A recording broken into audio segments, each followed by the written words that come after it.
ఓం సమర్థ సద్గురు సాయినాథాయ నమః.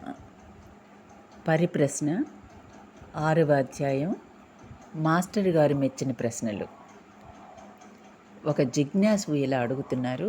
మృత్యువు తప్పదని కూడా మృత్యుంజయ జపం చేయాలని, చేస్తే మృత్యువును జయించవచ్చునని చెప్పడం ఏంటి?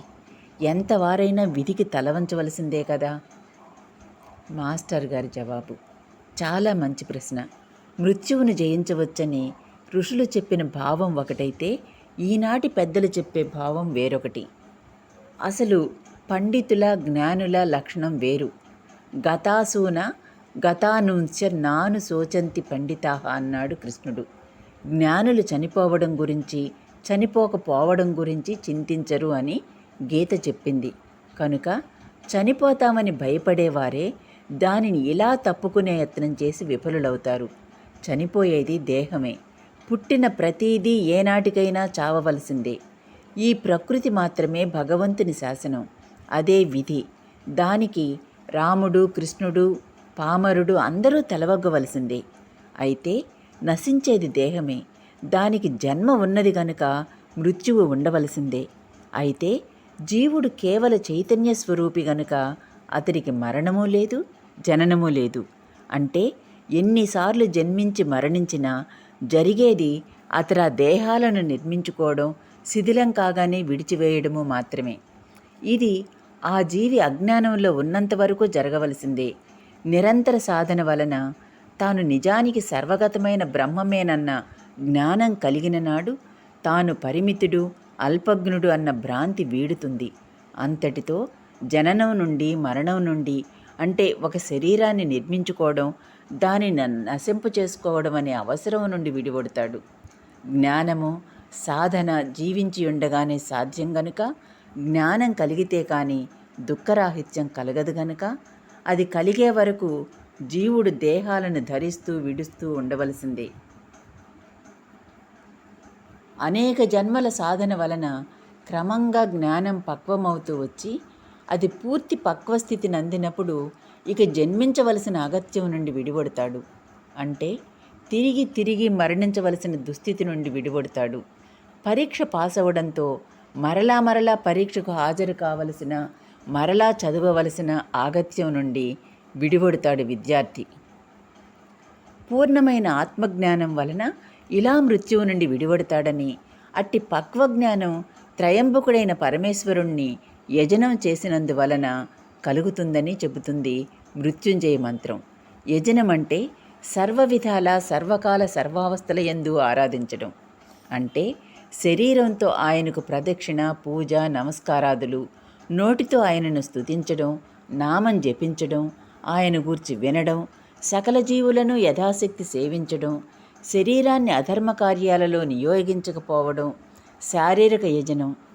మనస్సును సదా ధర్మబద్ధంగా ఉంచుతూ వివేకంతో యోచించి వ్యర్థ వ్యామోహాల పట్ల వైరాగ్యం చెందడం, భగవన్నియతమైన సుఖదుఖాలను, మరణాదులను గూర్చి వ్యర్థంగా చింతించకపోవడం, సచ్చింతన, ధ్యానం, ఇవి మానసిక యజనం. భగవద్గీత ఈ రెంటిని ద్రవ్యయజ్ఞాలు, తపోయజ్ఞాలు అన్నది.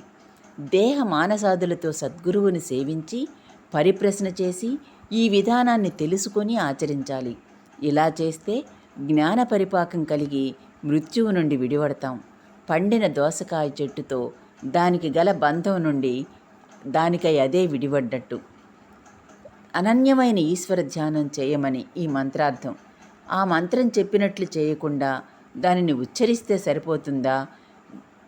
వైద్యుడు వ్రాసిచ్చిన మందులు సంపాదించి సేవించిన ఫలితం ఆయనిచ్చిన చీటీని ఒల్లిస్తే వస్తుందా? పైన వివరించినటువంటి సదాచారంతో కూడి మంత్రజపాదులు చేస్తేనే మృత్యురహిత స్థితి కలుగుతుందని భగవద్గీత ప్రమాణం.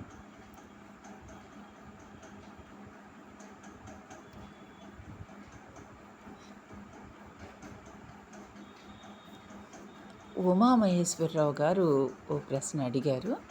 దానికి మాస్టర్ గారి జవాబు మాత్రమే ఇక్కడిచ్చారు. ఈరోజే నీకు వచ్చిన ఘోర విపత్తు గురించినవి విని నిజంగా ఎంతగానో బాధ కలిగింది. ఇంత విపత్తు నీకు రాకుండా సాయి కాపాడి ఉంటే ఎంత బాగుండేదోననిపించింది. ఎలా నీకు ధైర్యం, నిబ్బరం చెప్పాలో తెలియడం లేదు. కారణం, ఎవరని చెప్పినా ఇది పరోక్షంగా చెప్పే మాటలు. నీ పరిస్థితి, ప్రత్యక్షానుభవము రెండూ ఒకటెలా అవుతాయి? అయితే మరొక విషయం కూడా వ్రాయాలి. అలా వ్రాస్తే లోకం నన్ను సభ్యత తెలియని కటికవాడంటుందేమో తెలియదు. కారణం, హృదయం లేనివి సత్యహరములు అయిన సభ్యతలతో నా ప్రాణం విసిగిపోయింది. కనుక వ్రాయకుండా ఉండలేను. జాబు చూడగానే మొదట నా జీవితం గుర్తొచ్చింది. మా అమ్మను నేను 2వ ఏట పోగొట్టుకొని మాతృప్రేమ అంటే ఏమో తెలియకుండా పెరిగాను. అమ్మ ఎత్తుకొనడం ఏమిటో, నీరు పోసి గుడ్డలేసి లాలించడం ఏమిటో ఎన్నడూ ఎరుగను. అలాంటి ఆపత్ సమయంలో మమ్మల్ని పలుకరిస్తే మా బాధ్యత ఎక్కడ మోయవలసి వస్తుందోనని ఒక్క బంధువు కూడా మమ్మల్ని దగ్గరకు తీయలేదు. నాన్నగారికి 45 సంవత్సరాలుంటాయి. మేము 4 అన్నదమ్ములం. చివరివాణ్ణి నేను. నా తర్వాత 3 మాసాల ఒక చెల్లెలు. ఇక నాన్నగారే విశ్వరూపం దాల్చారు. ఆయనే అమ్మ, నాన్న, వైద్యుడు, గురువు అయి పెంచారు. ఆయన అనేవారు, మిమ్మల్ని మీ అమ్మ నా చేతులలో ఉంచి ఎవరికీ పెంపకం ఇవ్వవద్దని చెప్పి మరీ కన్నుమూసింది. తర్వాత బంధువులెవరూ సహకరించకపోవడంతో ఏమైనా సరే సమర్థవంతంగా మన కర్తవ్యం నిర్వహించాలి కానీ కృంగి ప్రయోజనం లేదు అని నిర్ణయించుకుని ధైర్యోత్సాహాల కోసం భగవద్గీత చదివేవారట రోజు. పాండవులు ఎన్ని కష్టాలు పడినా చెలించక కృష్ణుని స్వధర్మాన్ని అంటిపెట్టుకొనడం వలన అర్జునుడికి గీతోపదేశము, విశ్వరూప సాక్షాత్కారము, ఆ భగవంతుని నుండి పొందే అర్హత ఎలా కలిగిందో గుర్తు తెచ్చుకునేవారట. అనతి కాలంలోనే గుర్తించారట. అసలైన జీవితం నాటి నుండి ఆరంభమైందని, అంతకు ముందుగాని ఆ విషాదఘట్టం జరగకుంటే అందరి వలనే జీవితంలో సుఖదుఖాల లోతు ఇంత ఉంటుందని కానీ, మొలకెత్తనివ్వాలే కానీ మన హృదయంలో ఇంతటి ప్రేమ ఉండడం సాధ్యమని తెలిసేదే కాదట. అదొక వరం అనేవారు. అలా జాగృతమైన తమ హృదయంలోనే మాతృత్వంగా మా అమ్మ వారిలోంచి బిడ్డలను చూసుకున్నది అనేవారు. అలాంటి అవకాశం తమకు రాకుంటే జీవితం అవాస్తవికంగానే ఉండిపోయేదనేవారు. అప్పటి నుండి అంటుండేవారు, కష్టం లేని బ్రతుకు బ్రతికే కాదు, దుఃఖమెరుగని మనిషి మనిషే కాలేడు అని. అలానే అన్నగారి బిడ్డ చనిపోవడం నా జీవితంలో నేను మేల్కొనడానికి ఉపకరించింది. కనుక ఒక వంక తాత్కాలికంగా చూస్తే ఇలాంటిది నాలా హృదయ విదారకమైన ఘట్టమే అయినా నిజానికి అదొక వరంగా పరిణమించగల మహావకాశం కూడా. నీలోని సంపూర్ణ మానవత్వం, ఆత్మబలం మేల్కొని నీవు కూడా తల మోటించి పరిస్థితులను ఎదుర్కొని నిలబడగలిగితే నీ హృదయం ఇలా తల్లిదండ్రులను కోల్పోయిన ఎందరు అభాగ్యులకో ఆ వెలలేని ప్రేమను పంచి ఇవ్వగలవు. విత్తనం నశిస్తే కానీ మొక్క కాజాలదు కదా. అలానే యేసును సిలువ వేస్తే కానీ క్రీస్తుగా రూపొందడమూ జరగదు. కొలిమిలో ఉంచితే కానీ బంగారం మేలిం కాదు, ఆభరణం కనుక. సూర్యోదయం సూర్యాస్తమయంలాగా అనివార్యంగా ప్రతి వారికి ఏదో ఒక సమయంలో ఏదో ఒక రీతిని ఎదురై తీరవలసిన మృత్యువును కూడా అమృతత్వాన్ని సాధించి సాటివారికి అందించేలా మనకు ఉపకరించగల అగ్ని పరీక్షల ఈ ఘటనను తీసుకో. కృంగవద్దు. బిడ్డ భవిష్యత్ ఏమిటి అనవద్దు. ప్రపంచంలో పసితనంలో తల్లులను పోగొట్టుకున్న నాలాంటి వారు అందరూ లేరు. వారి వారి పూర్వపుణ్యాన్ని బట్టి వారి జీవితాలను వారే తెచ్చుకుంటారు. అన్నీ యథాప్రకారం జరుగుతాయి. ఆనాడు మేమంతా ఇలా మనగలుగుతామని మా నాన్నగారికి కానీ మా బంధుకోటికి కానీ తోచి ఉంటుందా?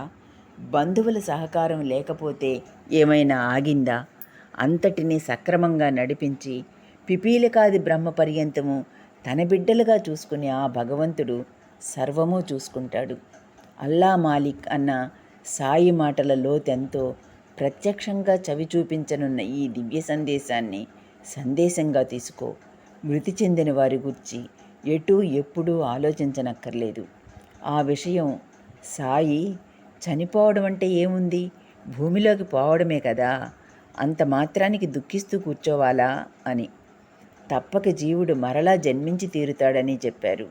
కృష్ణుడు గీతలోనూ అదే చెప్పాడు.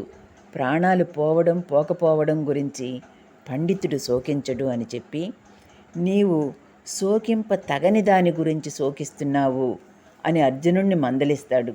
అందరికీ అదంతా వేదాంతంగా ఉంటుంది. భగవంతుడను, గురువను, ఆయనను నిజంగా ప్రేమించిన వాణ్ణి ఈ సత్యం చక్కగా అనుభవంతో తెలుసుకునేలా చేస్తాడు.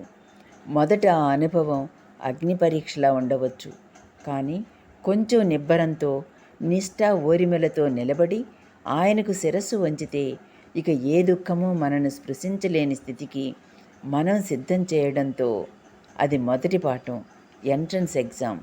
అందులో ఫెయిల్ అయిన వారంతా ఏమీ పొందకుండా పోయేవారే. వారి ఆధ్యాత్మికత పై రంగు మాత్రమే. ఇందులో దుఃఖించేందుకేమీ లేదు. మేమంతా వేరువేరు రూపాలలో ఆ ఎంట్రన్స్ టెస్ట్లో పాస్ అయిన వారమే. కొత్త క్యాండిడేట్ అయిన నీవు బాధపడుతుంటే మా గతం గుర్తుకొస్తుంది, కానీ దాని అంతరార్థం తెలుసు.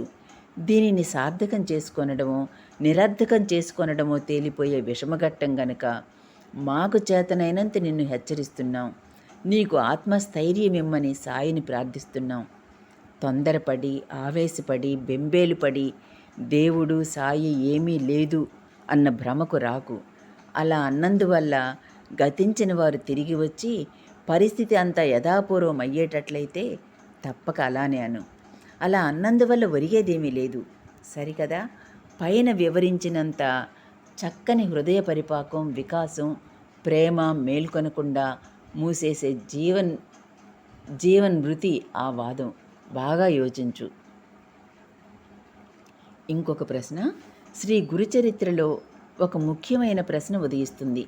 ఒకసారి వేదధర్మునికి ప్రారబ్ధవశాన మతిస్థిమితం తప్పిందని, వేరొక చోట ఆయనకు ప్రారబ్ధమే లేదని, కాశీ ప్రభావాన్ని తెలపడానికి మాత్రమే ఆ ఋషి ఆ బాధలు కల్పించుకున్నారని వ్రాయబడింది.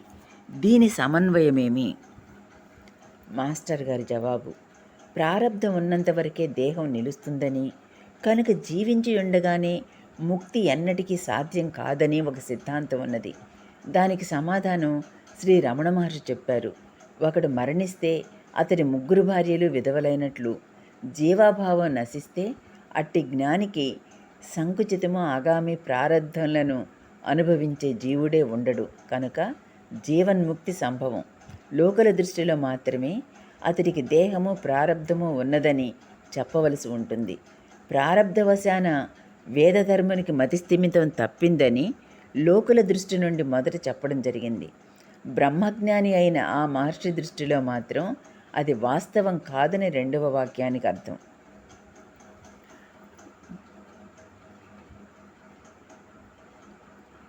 పి వైదేహి మైలవరం నుండి ఇలా అడుగుతున్నారు.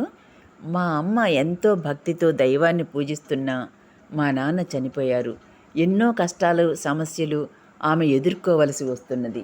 ఎందువలన? మాస్టర్ గారి జవాబు: భగవంతుడు సృష్టి మొదట్లో అందరినీ సుఖ సంతోషాలతో సృష్టించాడు. అలానే ఎన్ని జన్మలైనా కొనసాగడానికి కానీ, ఇష్టముంటే భగవంతునిలో ఐక్యం అవడానికి కానీ, ఎలా ధర్మంగా మంచిగా బతకాలో తెలపగల ఋషుల ద్వారా వేదాలు, శాస్త్రాలు ఇచ్చాడు. దానిని ఆచరించకపోతే వచ్చే ప్రమాదాల గురించి తెలిపే గ్రంథాలు వారి ద్వారా ప్రసాదించాడు. దానిని అర్థం చేసుకుని మనం ఆచరించి బాగుపడడానికి, లేక వాటిని ఉల్లంఘించి పాపము, దాని ఫలితమైన దుఃఖము కొని తెచ్చుకునేందుకు కానీ స్వేచ్ఛనిచ్చాడు. ఆ స్వేచ్ఛ లేకుంటే మనిషి యంత్రంలా అవుతాడు. ఇక జ్ఞానము, ముక్తి, దైవత్వము వాటికి వీలవవు. స్వేచ్ఛ ఉండి దానిని దుర్వినియోగం చేసుకొనకుండడం నేర్చుకోగలగాలనే జీవులను సృష్టించాడు. అన్నీ తెలుసుకుని బిడ్డలు తమకు తామే స్వతంత్రంగా మంచిగా జీవించే వ్యక్తులు అవ్వాలనే కదా ఏ తల్లిదండ్రులైనా కోరేది. అందరికీ తల్లి, తండ్రి, గురువు అయిన దైవము అలానే కోరుతాడు. కానీ మనిషి ఈ స్వేచ్ఛను దుర్వినియోగం చేసుకుని ఇంద్రియ సుఖాలకు, స్వార్థానికి బానిసై రాగద్వేషాల వలన పాపాలు ఎన్నో జన్మలుగా చేస్తూ దుఃఖాన్ని పెంచుకుని బాధలు పడుతున్నారు. ఎన్నో తప్పులు చేశాక భగవంతుణ్ణి ప్రార్థించినంత మాత్రాన ఆ పాప ఫలితం నుండి రక్షిస్తే ఇక జీవులన్నీ ఆశతో పాపాలు చేసి శిక్ష అనుభవించవలసి వచ్చినప్పుడు మాత్రం దైవాన్ని ప్రార్థించరా? ఇక ధర్మం ఆచరించి దైవాన్ని చేరుకుంటారా? కష్టపడి ధర్మం ఆచరించే వారికి, ఆచరించని వారికి ఒకే ఫలితం ఉండడం న్యాయమా? నీవు కష్టపడితే వచ్చినన్ని మార్కులు ఏమీ చదవకుండా సలాం మాత్రం కొట్టిన వాళ్లకు కూడా నీతో సమానంగా మార్కులు వస్తే నీకెలా ఉంటుంది? అందువలన అమ్మకు కానీ ఇతరులకు కానీ కొంతైనా దుఃఖం జీవితంలో తప్పడం లేదు. అయితే దేవుణ్ణి ప్రార్థించడం ఎందుకు అనకూడదు. ఇదంతా అర్థం చేసుకుని ప్రార్థిస్తుంటే ఇక ముందైనా ఎన్ని కష్టాలు వచ్చినా రాముడు హరిశ్చంద్రుడు వలె మనం కూడా ధర్మాన్ని అనుసరిస్తూ వెనుక చేసిన వాటిని ఓర్పుతో, పశ్చాత్తాపంతో, నిజాయితీతో అనుభవించి పాపాన్ని కడిగేసుకోగలుగుతాం. అప్పుడు దైవాన్ని చేరుకుంటాం. ఇవన్నీ నేను వ్రాసిన గ్రంథంలో ఉన్నాయి కనుక మీ చదువులు చెడకుండా చూసుకుంటూ నా రచనలన్నీ చదివాక వాటిలో మీకు తీరని సందేహాలుంటే నాకు వ్రాయాలి. లేకుంటే నేనింకా కొత్త గ్రంథాలు వ్రాసేందుకు తీరిక ఉండదు కదా. సెలవులలో మతం ఎందుకు మొదలైన గ్రంథాలు అనేకసార్లు చదివేసి ఆలోచించాక సందేహాలు అడగండి. శ్రీ సాయి మీకు చక్కని బుద్ధిశక్తిని ప్రసాదింతురుగాక. తద్విద్ది ప్రణిపాతేన పరిప్రశ్నేన సేవయా ఉపదేక్ష్యంతి తే జ్ఞానం జ్ఞానినస్తత్వదర్శినః. 6వ అధ్యాయం సమాప్తం. ఓం సాయిరామ్.